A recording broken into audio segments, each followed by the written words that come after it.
ഇനി നമ്മൾക്ക് ചീസ് വെച്ചിട്ട് മാഗി ന്യൂഡിൽസ് ഉണ്ടാക്കിയാലോ. വളരെ എളുപ്പത്തിൽ ഉണ്ടാക്കിയെടുക്കാനായിട്ടും പറ്റും, അതുപോലെ തന്നെ നല്ല ടേസ്റ്റും ആണ് കേട്ടോ. അതിനുവേണ്ടി ഞാനൊരു പാത്രം എടുത്തിട്ടുണ്ട്.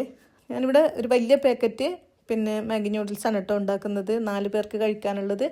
അതിന് വേണ്ടി ഞാൻ 5-6 സ്ലൈസ് ചീസ് ഇട്ട് കൊടുക്കുന്നുണ്ട്. ചീസ് കൂടുതലായാലും നല്ല ടേസ്റ്റാണ് കേട്ടോ. അപ്പോൾ നിങ്ങൾക്ക് എത്രയാണോ വേണ്ട അതിനനുസരിച്ച് ഇട്ട് കൊടുക്കുക. കൂടുതൽ ഇഷ്ടമുള്ളവർക്ക് കൂടുതൽ ഇട്ട് കൊടുക്കുക കേട്ടോ.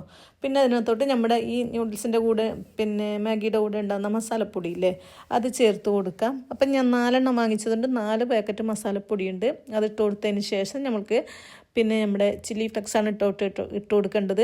അപ്പോൾ അത് നിങ്ങൾക്ക് ആവശ്യാനുസരണം ഇട്ട് കൊടുക്കാം. പിന്നെ ഒറിഗാനോ കൂടി ഞാൻ ഇട്ട് കൊടുത്തിട്ടുണ്ട്, അതുണ്ടെങ്കിൽ ഇട്ട് കൊടുക്കാം, ഇല്ലെങ്കിൽ പിന്നെ നിങ്ങൾക്ക് സ്കിപ്പ് ചെയ്യാം കേട്ടോ. അതിന് ശേഷമാണ് നമ്മൾ അടുപ്പത്ത് വെക്കാനായിട്ട്.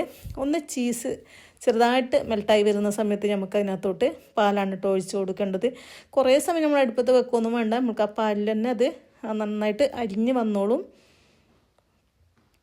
ഇത് മക്കൾക്കൊക്കെ നന്നായിട്ട് തന്നെ ഇഷ്ടപ്പെടും കേട്ടോ. വെറുതെ നമ്മുടെ മാഗി കഴിക്കുന്നതിനേക്കാളും ഈ ചീസിലൊക്കെ ഉണ്ടാക്കി കഴിക്കുമ്പോൾ നമുക്കും തന്നെ ഇഷ്ടമാവും നന്നായിട്ട്.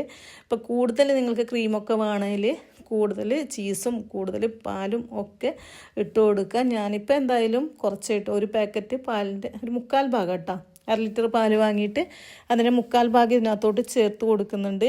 ഇനിയിപ്പോൾ പാൽ തന്നെ കൂടുതൽ ചേർക്കുന്നില്ലെങ്കിൽ പകുതി പാലും പകുതി വെള്ളമായിട്ട് നിങ്ങൾക്ക് ചേർത്ത് കൊടുക്കാം കേട്ടോ. ഞാൻ ഫുള്ളായിട്ടും പാലാണ് ചേർത്ത് കൊടുത്തത്. അതിനുശേഷം നമ്മുടെ മാഗി ഇതിനകത്തോട്ട് ഇട്ട് കൊടുക്കുക കേട്ടോ. ഒന്ന് തിളച്ച് വരുന്ന സമയത്ത് പിന്നെ ഉപ്പൊന്നും ചേർത്ത് കൊടുക്കണ്ട, കാരണം മാഗിയുടെ മസാലയുടെ ഉപ്പൊക്കെ തന്നെ കറക്റ്റായിട്ട് നമുക്ക് കിട്ടുന്നുണ്ട്.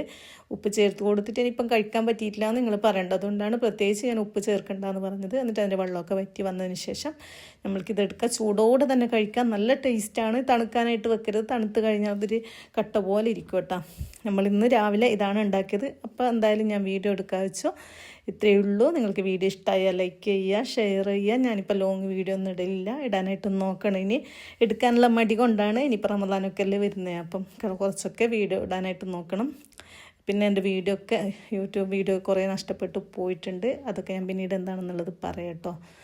എന്തായാലും ഇതുണ്ടാക്കി നോക്കാൻ മറക്കല്ലേ, മക്കൾക്കും വലിയവർക്കും ഒക്കെ നന്നായിട്ട് ഇഷ്ടപ്പെടുന്നതാണ്. പിന്നെന്താ, ഇത്രയേ ഉള്ളൂ കേട്ടോ ഇന്നത്തെ വീഡിയോ. ഇതിപ്പോൾ ഞാൻ ആദ്യമൊക്കെ കുറച്ചിട്ടതാണ് ചൂടോടെ തന്നെ കഴിക്കാനായിട്ട്.